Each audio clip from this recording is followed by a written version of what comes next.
When you think of America, many pictures may come up: eagles, guns, liberty, and obesity.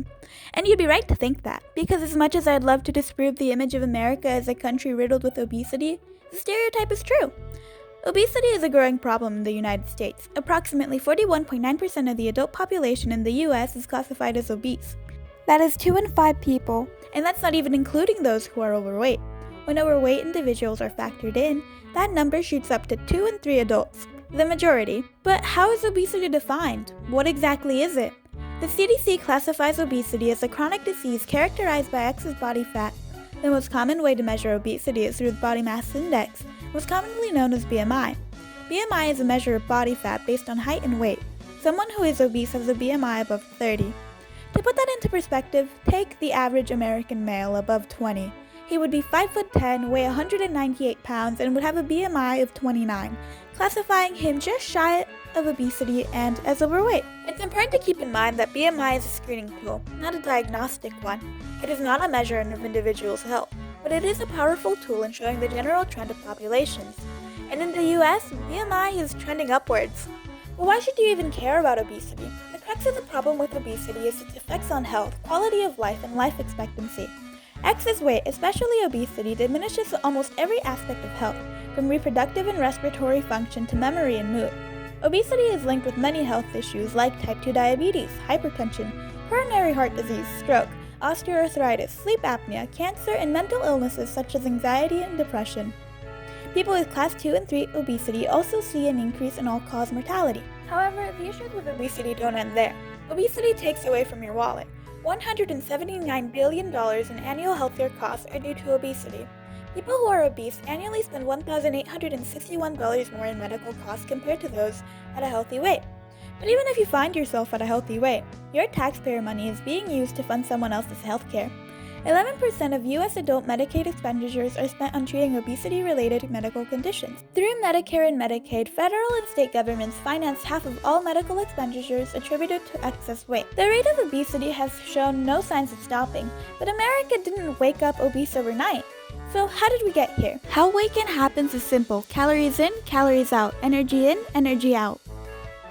So when we look at Americans' caloric intake throughout the years, we see an increase of 24% since 1961, from 2,880 to 3,600. So what's changed since 1961? What's causing this spike in calorie intake? For one, the industrialization of the food industry, which happened after World War II. You no longer buy your vegetables from Farmer Joe down the road. The mass-produced food we're buying is low in cost and high in calories. Take corn, for example. It's inexpensive to make because of farm subsidies, and it's used as food for cattle. That corn can be turned into high-fructose corn syrup in your favorite snacks, making them shelf-stable, delicious, and addictive for mere pennies. No wonder food companies pack it in everything. Another change is the absence of the home-cooked meal that occurred when women joined the workforce in waves. Food marketing then shifted to convenience, and we saw the rise in snacking and in pre-packaged meals like TV dinners. These convenient foods are also generally low in nutrients and high in calories, so you have to eat more of them to meet your nutritional needs. Another reason for our decline in health is our sedentary lifestyle. Although physical activity has a minimal effect on weight loss, it has huge benefits on overall health. Our health is being impacted by our lack of movement. Our cities are built for cars, not people. Office jobs have us spending a large portion of our day sitting. We have to go out of our way to exercise rather than having physical activity be incorporated into our lives in a more seamless way, like commuting through walking and cycling. Our bodies are not designed to deal with our current environment, characterized by a surplus of food. So it turns that excess energy into fat for later use. But it's not needed. We don't hunt for food anymore. We aren't burdened by famishes. Our bodies are challenged instead with the diseases associated with obesity. Although obesity rates continue to rise nationwide and across all population groups, obesity does not affect everyone equally. There are racial and economic disparities seen when it comes to obesity. Looking at statistics collected from 2015 through 2017, obesity was highest in Black people at 38.4%, followed by non-white Hispanics at 32.6%, white people at 32.6%, and was lowest in Asian Americans with only a 13% rate of obesity. Economic position also plays a role in the likelihood of someone developing obesity. In high-income countries like the US, obesity is more common among those with a lower income.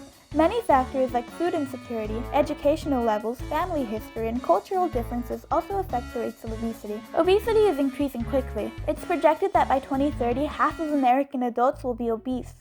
Although the US exemplifies the rise in obesity, the whole world is faced with the same challenge. Not one country has successfully lowered the rise in obesity, not one.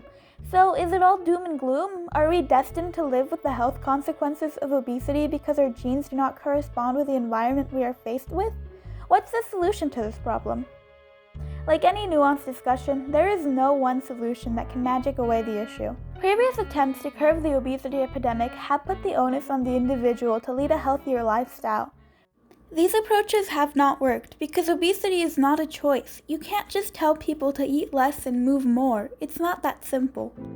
The number one determinant of obesity is environment, and that's what needs to change. The Nourishing Framework created by the World Cancer Research Fund International seeks to do just that. It's a three-part solution that recognizes the policy actions needed within three domains: the food environment, the food system, and behavior change communication.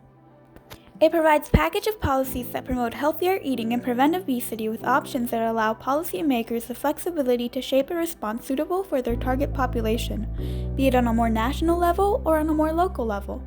Nourishing is made up of 10 evidence-informed policy areas. N. Nutrition label standards and regulations on the use of claims and implied claims on food. O. Offer healthy food and set standards in public institutions and other specific settings. U. Use economic tools to address food affordability and purchase incentives. R. Restrict food advertising and other forms of commercial promotion. I. Improve nutritional quality of the whole food supply. S. Set incentives and rules to create a healthy retail and food service environment. H. Harness good supply chain actions across sectors to ensure coherence with health. I. Inform people about food and nutrition through public awareness. N. Nutrition advice and counseling in healthcare settings. And lastly, G. Give nutrition education skills. Like I said, there is no one solution, but there are many policies that can be implemented to help us get one step closer to our goals. These are things like banning the use of cartoon mascots on children's foods, mandatory salt limits, and supporting urban agriculture, things of that nature. So many policies that can be implemented with data attached to show success rates. So go out there, fight to implement some policies that address those issues. Make sure your kid's lunch is both tasty, filling, and nutritious. Support your local farmers market. Get that park, bike path, or heck, even grocery store implemented. These small changes, when stacked, can make huge differences. So make it known that health is something we are willing to fight for, that it's a valuable use of government resources. We cannot stand by and watch people suffer and die from preventable diseases, when lives are very literally at stake.